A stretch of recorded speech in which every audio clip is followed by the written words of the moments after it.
కల్వకుంట్ల కవిత గారిని మీరు గెలిపించారు. సరే కేసీఆర్ బిడ్డను నిజామాబాద్కు నిధులు వస్తాయనో 100 రోజుల్లో చక్కెర కర్మాగారం తెరుస్తుందనో మీరందరూ కూడా కవిత గారికి అండగా నిలబడ్డారు. మరి కవిత గారు 5 ఏళ్ళైనా చక్కెర కర్మాగారం తెరిపించలే, పసుపుకు గిట్టుబాటు ధర ఇవ్వలే, ఎర్రజొన్న రైతుల గురించి చెప్పాల్సిన పని లేదు. మొక్కజొన్న సోయాబీన్ ఈ ప్రాంతంలో పండించే రైతులను పట్టించుకోలేదు. ఇక వాళ్ళ నాయన అయితే ఒక అడుగు ముందేసి ఎవడు ఊరేస్తే వాడు ఊరేసుకున్నట్టే అని చెప్పి చంద్రశేఖరరావు చెప్పిండు.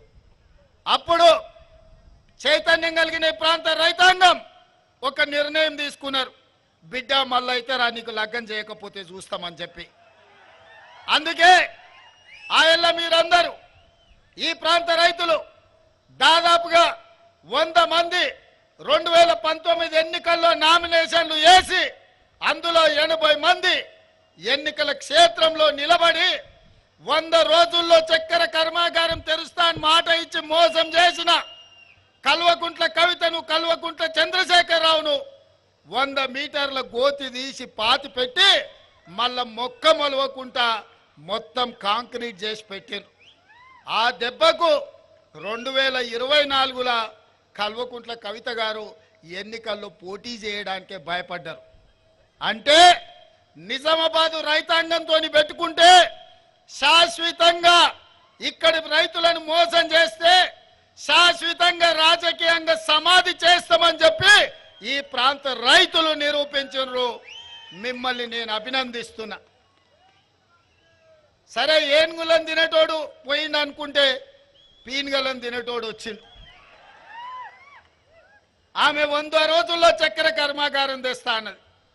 ఇక మా బండి గుండు ఉన్నారా మీ దగ్గర? ఇక బండిని గుండును నమ్మేటట్టు లేదని మీకు బాండ్ పేపర్ రాసిచ్చిండు, 5 రోజులల్లా మీకు పసుపు బోర్డు తెస్తా అని.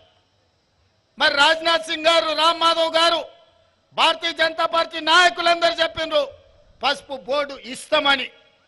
మరి నరేంద్ర మోడీ గారు చివరికి మొన్న పసుపు బోర్డు ఇస్తామని జీవో ఇస్తే అక్కడ నిజామాబాద్ అనేది మర్చిపోయిండు. అందులో మీరు ఒక్కసారి ఆ జీవో చూడండి, అందులో ఏంది లేదు. ఎక్కడ పెడతాడో నాకు తెలియదు, హిమాలయ పర్వతాలలో పెడతాడో, శంకరగిరి మాన్యంలో పెడతాడో, లేకపోతే నిజామాబాద్ గడ్డ మీద పెడతాడో. ఇవాళ కాడికి వరకు అది రాలే. కానీ ఆయన మారు వేషంతో ఇక్కడ పెట్టిన స్పైసెస్ బోర్డును అదే పసుపు బోర్డు అని నమ్మించే ప్రయత్నం చేసిండు, బుకాయించే ప్రయత్నం చేసిండు. గిదే గది గదే గిది అని.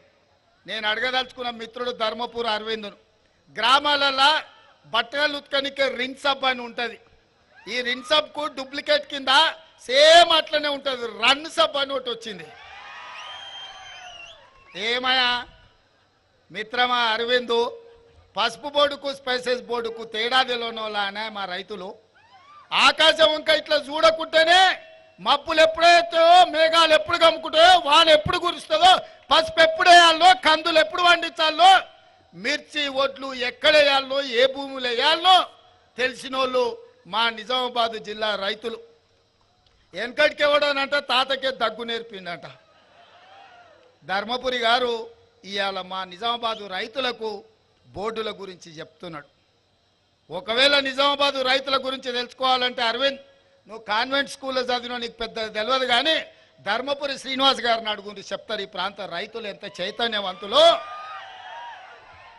ఇవాళ నేను గర్వంగా చెప్తా, హర్యానా పంజాబ్ రైతులు ఈ దేశంలో ఏ సమస్య వచ్చినా నిలబడి ప్రధానమంత్రి అయినా కేంద్ర ప్రభుత్వాన్నైనా నిలదీసి మెడలు బట్టి వంగబెట్టి సమస్యల్ని పరిష్కరించుకునే శక్తి హర్యానా పంజాబ్ రైతాంగానికి ఉంది.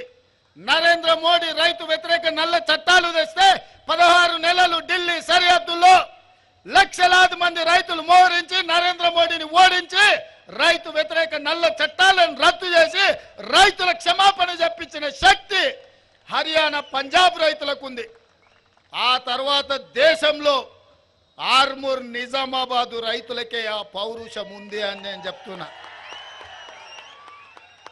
ఈ దేశంలో పంజాబ్ హర్యానా రైతులతో సమానంగా ఆత్మగౌరవంతో బతికే రైతాంగం ఎవరైతే